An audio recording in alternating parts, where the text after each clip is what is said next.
my channel. In this video we are going to discuss about pronoun and its types. So without any delay, let's get started. Pronoun English grammar का एक बहुत ही important topic है जो हम आज discuss करने वाले हैं। इससे पहले आपने मेरा पिछला वीडियो लेक्चर देखा होगा जिसमें हमने नाउन को और उनके टाइप्स को डिस्कस किया था कि नाउन क्या है, व्हाट इज़ नाउन। किसी प्राणी, जगह या किसी भी वस्तु के नाम को नाउन कहते हैं या किसी भी एब्स्ट्रैक्ट के नाम को। एब्स्ट्रैक्ट का मतलब होता है निराकार, जिसे आप देख या छू नहीं सकते, अपने पांचों सेंस से जिसे एक्सपीरियंस नहीं कर सकते। अगर आपने नाउन का वो वीडियो लेक्चर नहीं देखा है तो पहले नाउन का वो वीडियो लेक्चर देखकर उसे समझ लीजिए, क्योंकि उसके बिना ये वीडियो लेक्चर शायद आपको समझ नहीं आ पाएगा। So let's see what is pronoun. Pronoun are used in place of noun. Noun के जगह आने वाले शब्द को प्रोनाउन कहते हैं या सर्वनाम कहते हैं। फॉर एग्जाम्पल, सपोज मैं एक सेंटेंस लेती हूँ, Ram is a good boy, Ram is my friend and Ram's father is a good man. तो जैसा कि आप देख सकते हैं इस सेंटेंस में बार बार हमने राम का नाम का यूज किया है। बार बार राम कहने की क्या ज़रूरत है? अगर मैं कुछ ऐसा यूज करूं जिससे ये भी पता चल जाए कि मैं राम की बात कर रही हूं और सेंटेंस के सेंस पर कोई इफेक्ट भी ना पड़े, such as Ram is a good boy, he is my friend and his father is a good man. तो यहाँ पर हमने राम की जगह ही का तथा राम के पिता की जगह हिज फादर का यूज किया है। अब आप देख सकते हैं कि ये सेंटेंस सुनने में और देखने में बहुत अच्छा लग रहा है। ही और हीज यही प्रोनाउन है क्योंकि यही नाउन की जगह पर आया है। Now let's see types of pronoun.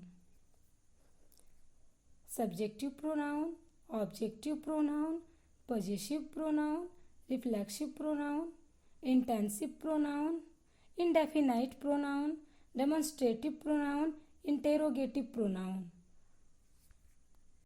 Student, first of all we talk about subjective pronoun. सबसे पहले सब्जेक्टिव प्रोनाउन की बात करते हैं। Subjective pronouns are pronoun that act as the subject of a sentence. It means subjective pronoun किसी भी sentence में subject की भूमिका निभाता है और इसे पर्सनल प्रोनाउन भी कहते हैं।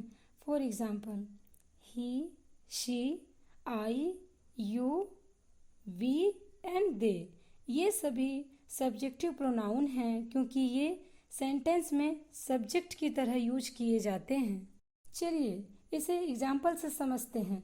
अगर मैं कहूँ वो एक अच्छा लड़का है, he is a good boy, वो एक अच्छी लड़की है, सी इज़ अ गुड गर्ल, हम लोग अच्छे हैं, वी आर गुड, आप लोग अच्छे हैं, यू आर गुड, मैं अच्छा हूँ, आई एम गुड, वे लोग अच्छे हैं, they are good.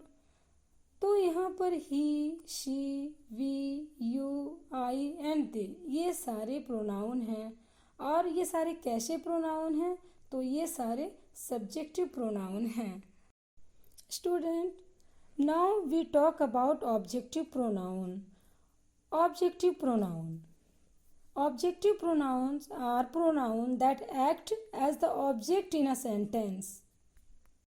For example, him, her, me, you, them and us. जिस तरह से सब्जेक्टिव प्रोनाउन सेंटेंस के सब्जेक्ट में आता है, ठीक उसी तरह से ऑब्जेक्टिव प्रोनाउन किसी भी सेंटेंस के ऑब्जेक्ट में आता है। आइए इसे सेंटेंस में समझते हैं। For example, Ram is with you, Ram आपके साथ है। यहाँ पर सब्जेक्ट है राम और ऑब्जेक्ट पार्ट है आपके साथ, यानी आप यहाँ पर ऑब्जेक्टिव पार्ट में हैं। तब हम लोग आपके लिए यू का यूज करते हैं, तो यू यहाँ पर ऑब्जेक्ट है। Similarly, Ram is with him, Ram उसके साथ है, तो इस सेंटेंस में हिम ऑब्जेक्ट है। ठीक उसी तरह Ram was with me, Ram मेरे साथ था। इस सेंटेंस में राम किसके साथ था? मतलब राम मेरे साथ था, तो मैं यहाँ सब्जेक्ट नहीं हूँ, मैं यहाँ ऑब्जेक्ट हूँ। अब जब मैं यहाँ ऑब्जेक्ट पार्ट में हूँ तो मैं के लिए यहाँ पे आई का यूज नहीं होगा, बल्कि मी का यूज होगा। तो मी यहाँ ऑब्जेक्ट है।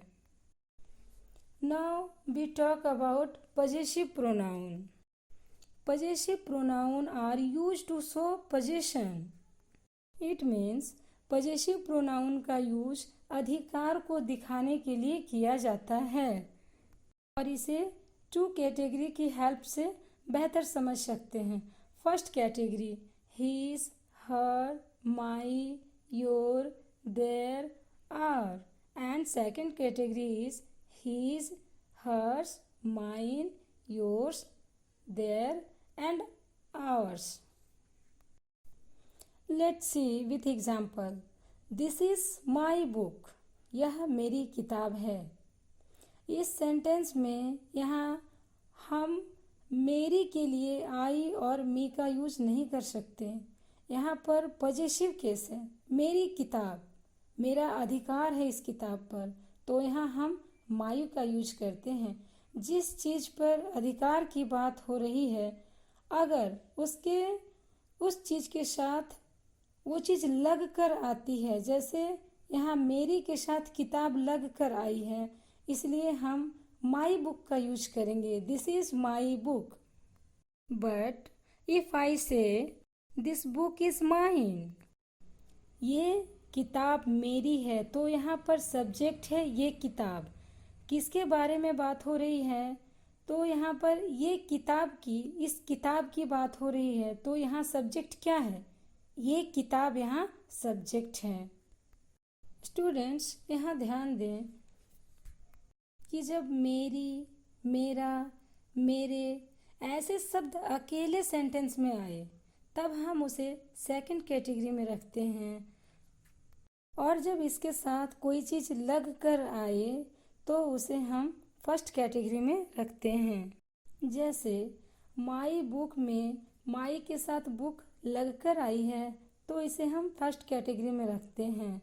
लेकिन बुक इज माइन, यहाँ पर माइन अकेला आया है तो इसे सेकंड कैटेगरी में रखते हैं।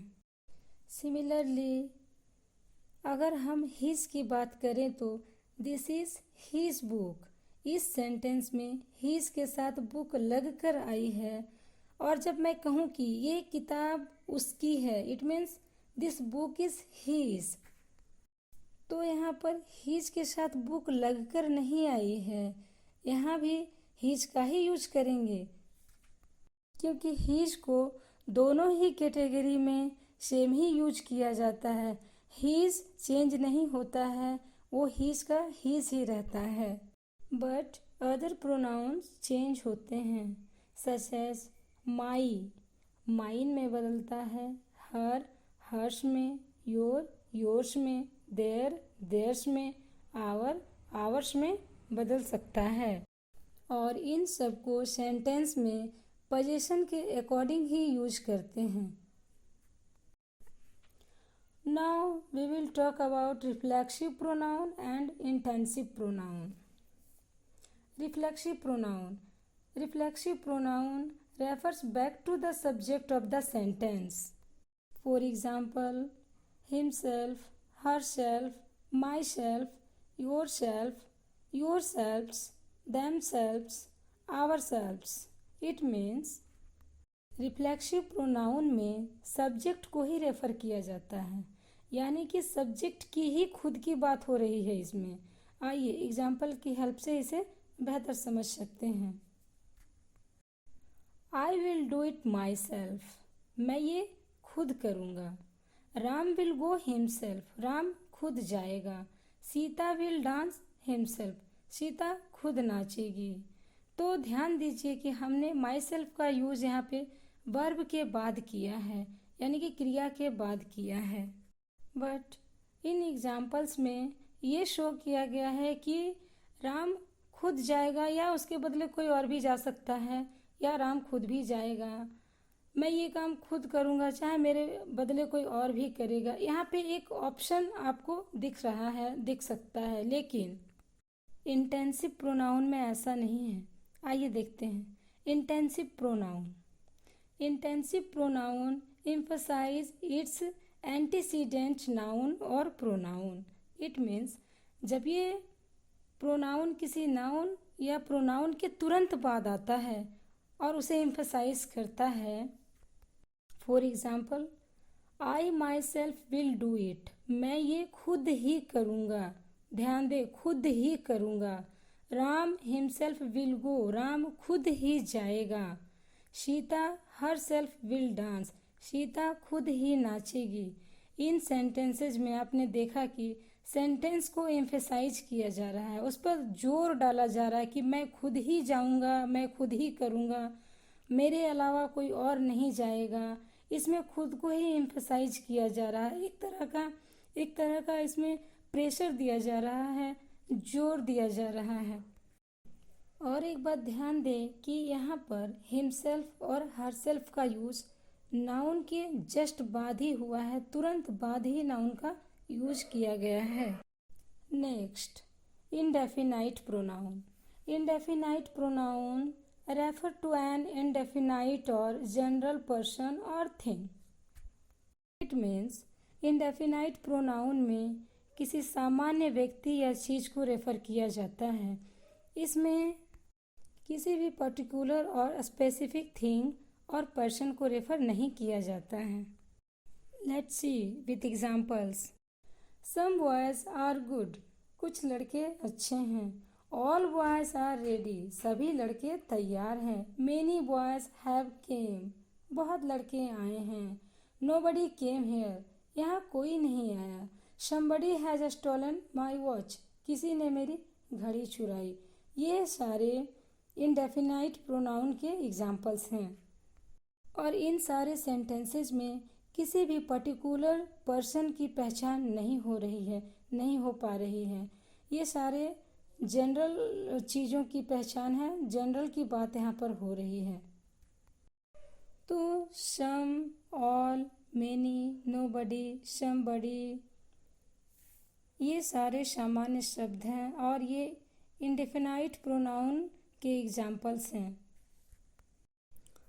Next we talks about demonstrative pronoun. Demonstrative pronoun point out of a noun. Example this, that, these, those.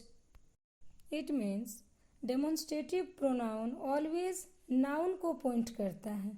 आइए देखते हैं कैसे। This is a pen, pen क्या है? पेन एक नाउन है।